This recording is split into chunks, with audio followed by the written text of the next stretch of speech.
The Chinese electric vehicle maker Xiaomi has stunned markets by selling nearly 300,000 of its sports utility vehicles within an hour of launch. The strong showing sent the Beijing-based company's shares soaring to an all-time high. But could it challenge local rival BYD and Tesla's position in the EV market?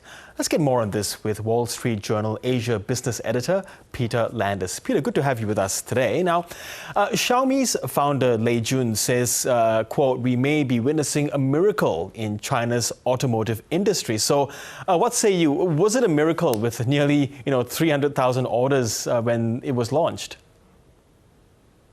I think the whole company is a kind of a miracle, of course, accomplished by humans with some help from the government. But we wrote an article in the Wall Street Journal just a few months ago about the start of Xiaomi's car business. This is a company that really focused on smartphones and some household items previously and decided in early 2021 to create a car division. Now, normally, a Western, American car company that already exists to have a new model developed, that might take 3 or 4 years. Here's a company that had no factories, no employees 4.5 years ago, and now has the two, apparently one successful model and then a new one just launched. So it's an incredibly fast start, still a long way to go. And again, they did have some help, especially from the government in Beijing, in getting their factory off the ground. Yes, and that's the next question. How did they get there so quickly? Even with government help, there needs to be the brains, the technology behind it as well. That's right. And, the founder, CEO of Xiaomi, Lei Jun, who you mentioned a moment ago, is someone with long experience in the electronics industry, a lot of connections in the industry to suppliers and others whose help is needed to create a new car company and help build from the ground up. And so I think his connections in the industry with suppliers, his prestige as one of China's best known entrepreneurs inside China also helped him start the company at warp speed. Yes, and what do you think was behind this massive launch, going back to the so-called miracle that Xiaomi claims to have? Was it what's behind the numbers? Was it the car, the marketing, or the founder, as you mentioned, Lei Jun, who's often been described as China's Steve Jobs?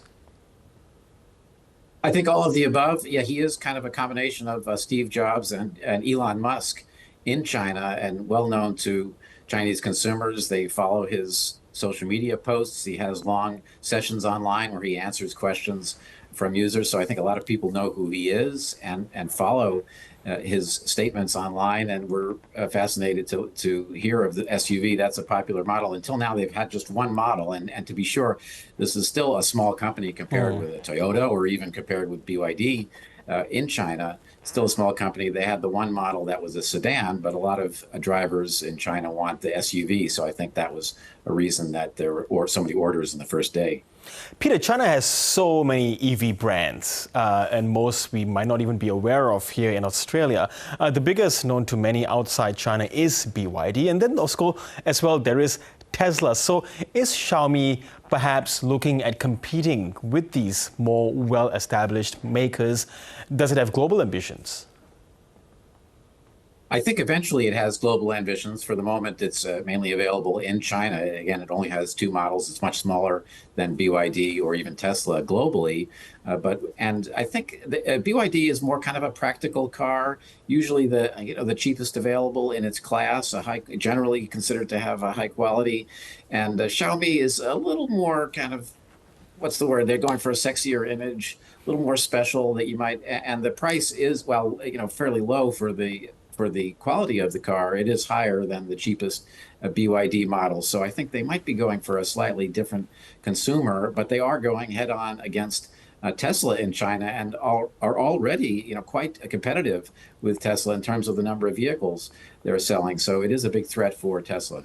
Yes, Xiaomi, as we do know, is a tech giant in China and abroad as well, known more for its mobile phones, heavy demand there. Was the expansion into the EV arena perhaps a natural one, a natural progression for them?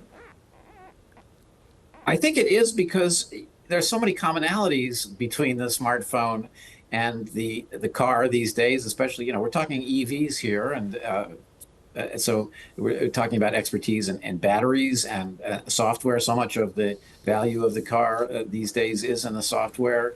And Xiaomi was able to connect its smartphone to its car, so that if you already own a smartphone, you can very easily, for example, manipulate the phone, or turn on your air conditioning at home from your car's control panel. All kinds of connections there. And as I mentioned before, the parts suppliers too are in some cases the same or similar, and other products that he's made, like a vacuum cleaner or rice cooker or whatever, there too he has those contacts. So I think it was a natural progression to go for the highest value product in the electronics space, which is now an EV. Yes, but there was a bit of a bump earlier this year, isn't it? Because, its share prices fell. There was that fatal accident that was attributed by the company itself to its self-driving technology. Has the company been able to shrug off the safety concerns more broadly, beyond the excitement of what we've seen in the past 24 hours? I think it hasn't had any major accidents since then, so it's still working on the technology. All car companies in China, they're very competitive in these autonomous driving functions, but I think Xiaomi included, where they were not perhaps ready for prime time earlier this year, was in the way they were marketing the autonomous driving software. It did not mean then, it does not mean now, that the driver can completely ignore the road or completely pay no attention to how they're driving and where the car is. And sometimes the marketing slogans and the descriptions used by companies in China were misleading, I think, for customers.